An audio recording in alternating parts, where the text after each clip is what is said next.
stories.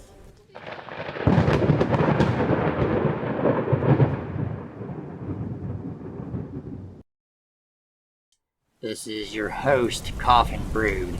Before we get into today's stories, I just want to give an update on the next podcast.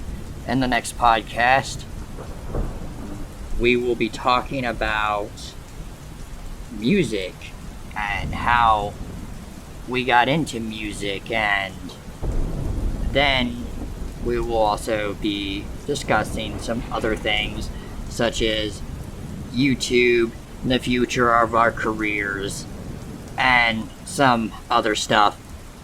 So join us on the next podcast, which will be coming soon. But for right now, enjoy tonight's video, or today, whatever. I don't know what time it is where you're at. Also, it is very important that I get those likes, and that I get those views, and that you continue to share, like, and subscribe to my channel. My channel is growing. It's growing at a decent rate, and it's amazing. I'm at 2,000 I'm at 2,000 subs, 2,044 I believe now, and it's amazing.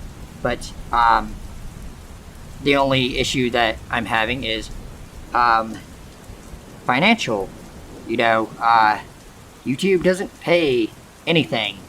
I mean, they barely pay anything, and I would like to make more money.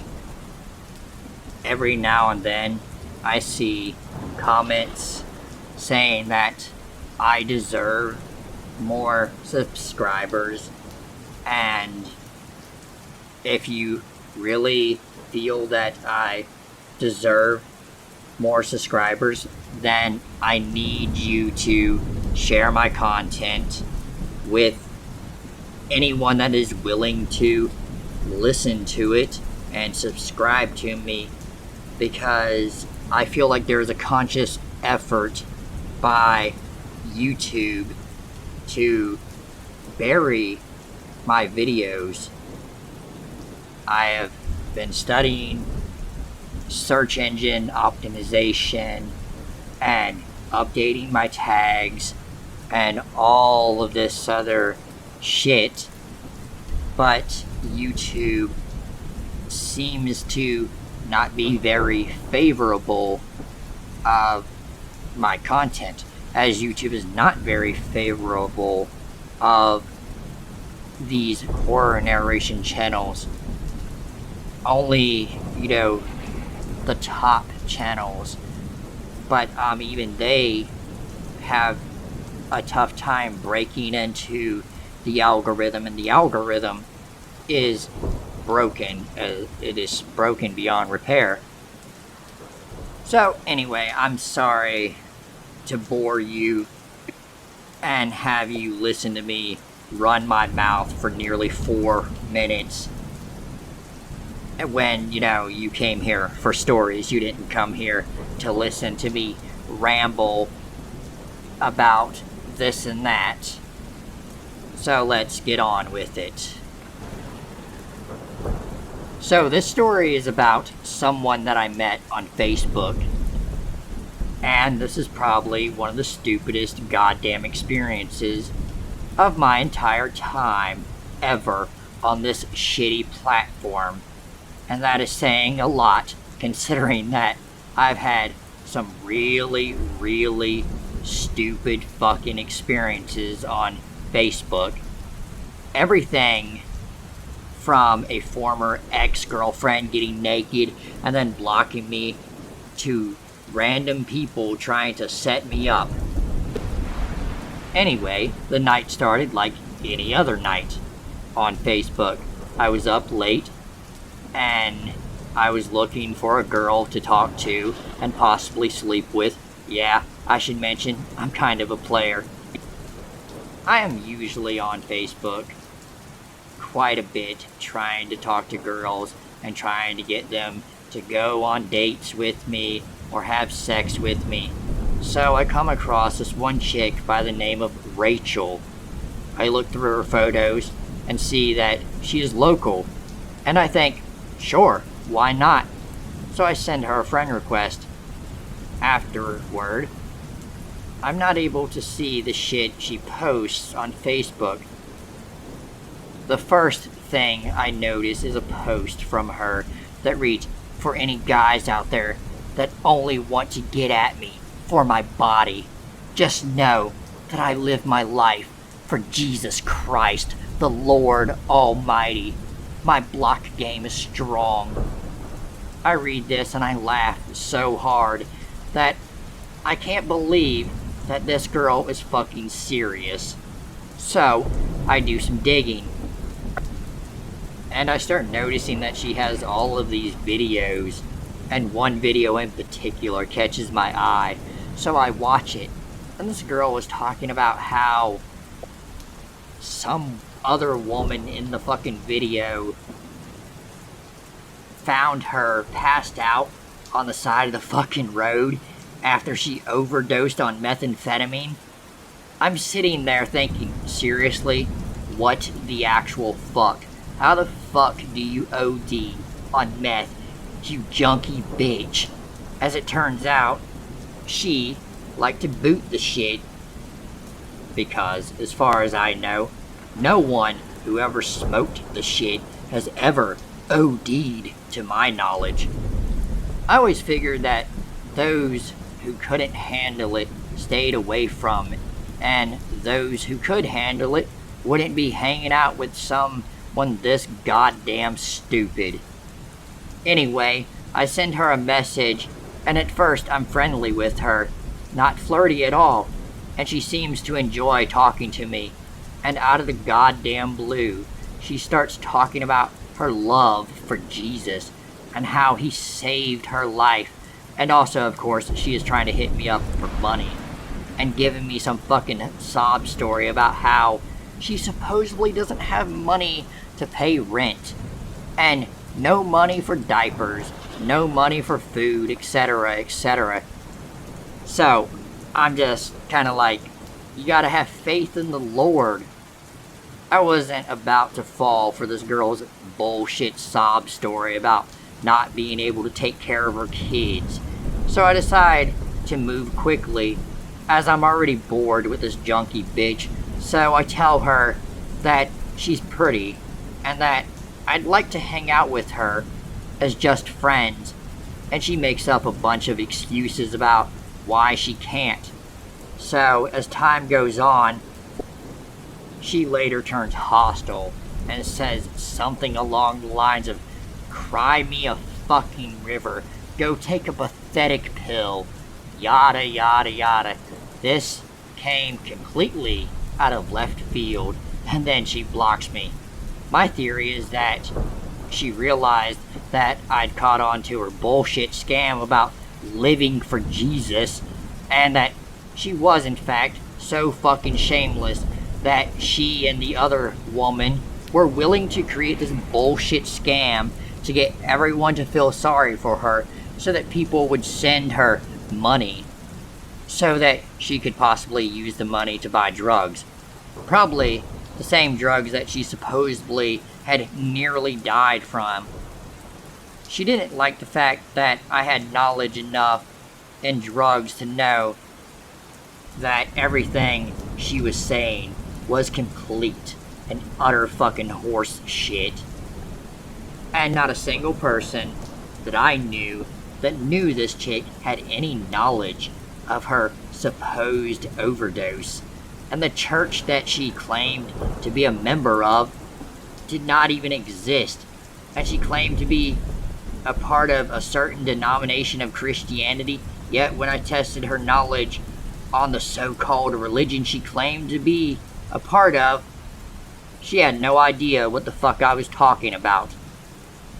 And also, your comments about going and taking a pathetic pill, I'm not the one that overdosed on methamphetamine and passed out on the side of the fucking road and had some woman come and save me, and now all of a sudden I'm living for Jesus and posting thousands of fucking videos on Facebook about my love for Jesus. So, dope whore that found Jesus, I'm glad that I never fucking got to meet you, because I know that if I had, I would regret it.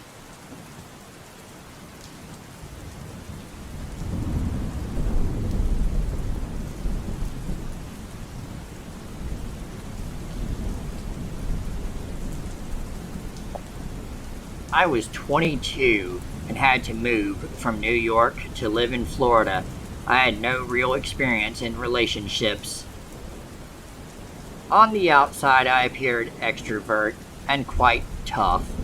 On the inside, I had no self-confidence. I looked in the mirror, and all I could see was a fat, ugly, aggressive, and unlikable person. I now see that none of that was true. I met a man named Kevin. We dated, and 6 months later, I moved into his apartment.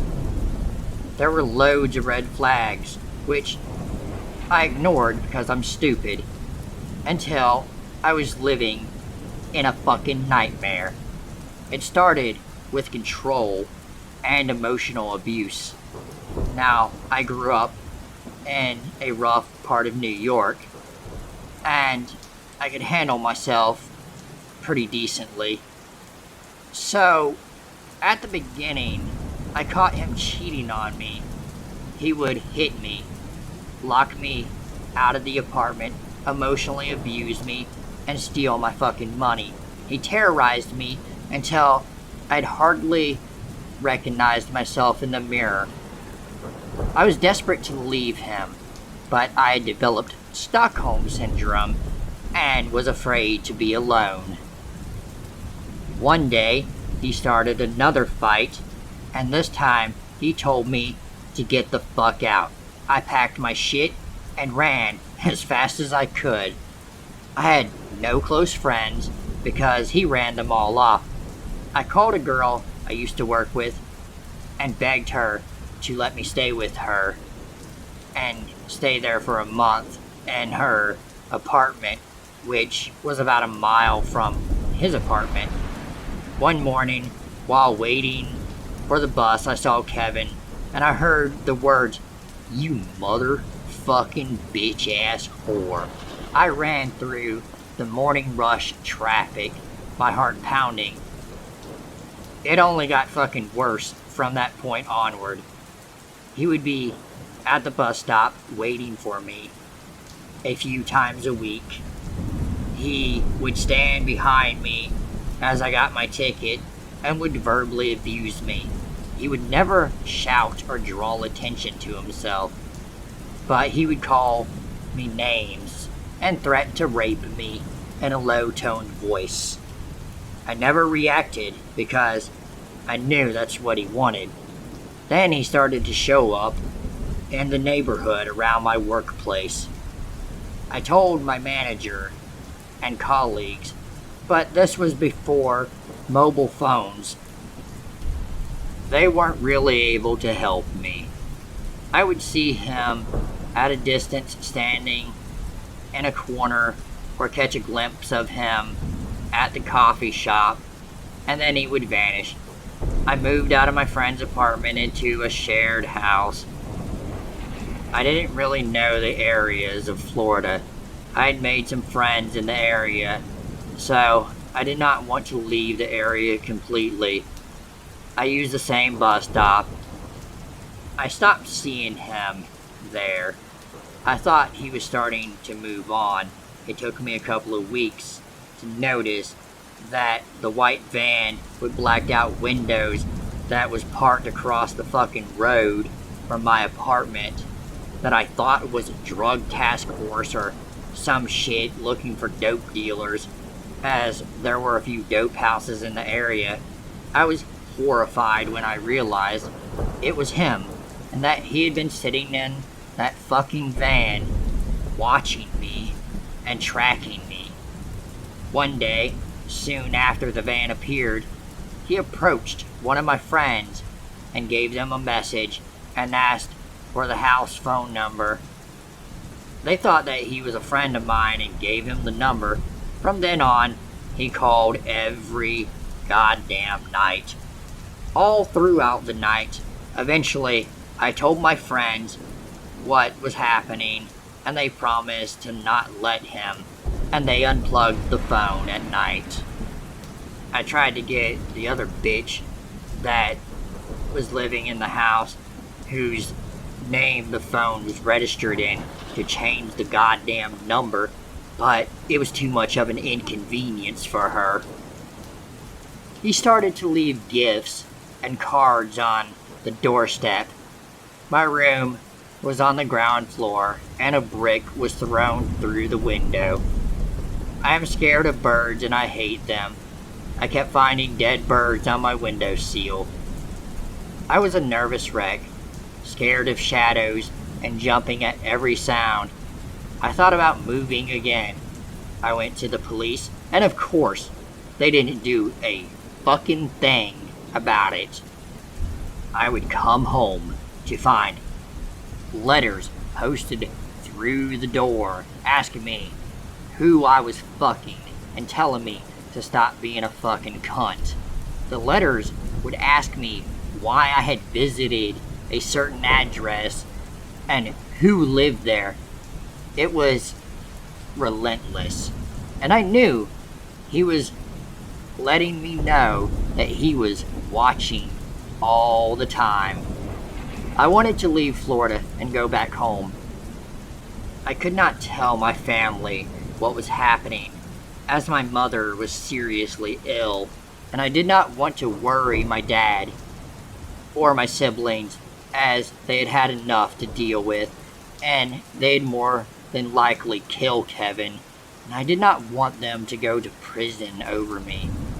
I totally underestimated his lunacy. I would stay at my best friend's house. When I returned home, I thought I saw him.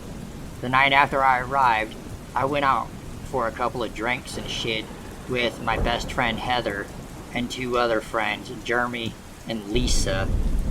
We went to a few bars, listened to some music, then all ended up at her house just drinking and chatting. Jeremy, Lisa, and Steven left around 3 a.m. A couple of days later, I returned to New York. There was a note waiting for me on the doormat. I opened it, and to my horror, it contained details of my night out with threats about raping and beating me and murdering me for being a lying, cheating fucking whore. It mentioned Jeremy. It named bars where he would drink, and even named the band. Then he rang the house phone screaming and ranting utter fucking nonsense.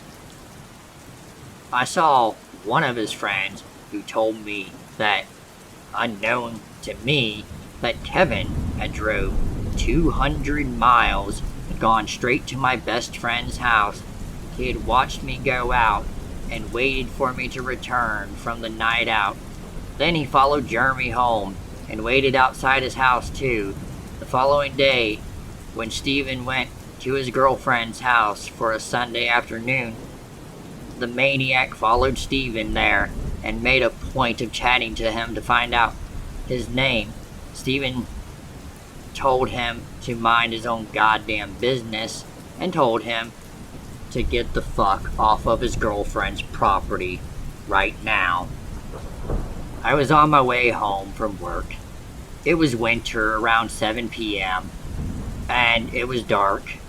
He grabbed me on a side street, dragged me into the back of the van. I was scared and crying, and a dark van being thrown from side to side.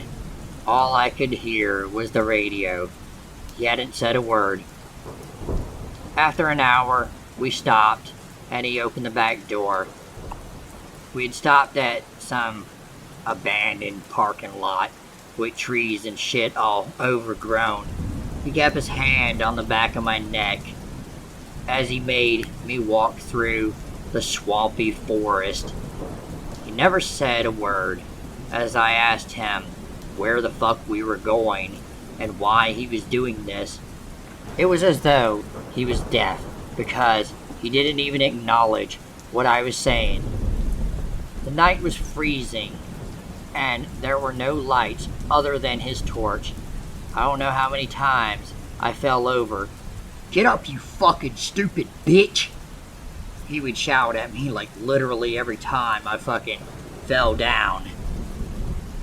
We'd come up to this shallow hole that was crudely dug. He pulled out a rope from his pocket. His expression was pure evil. He stared right through me. He had his hand on my throat, the rope in the other hand. I was so scared.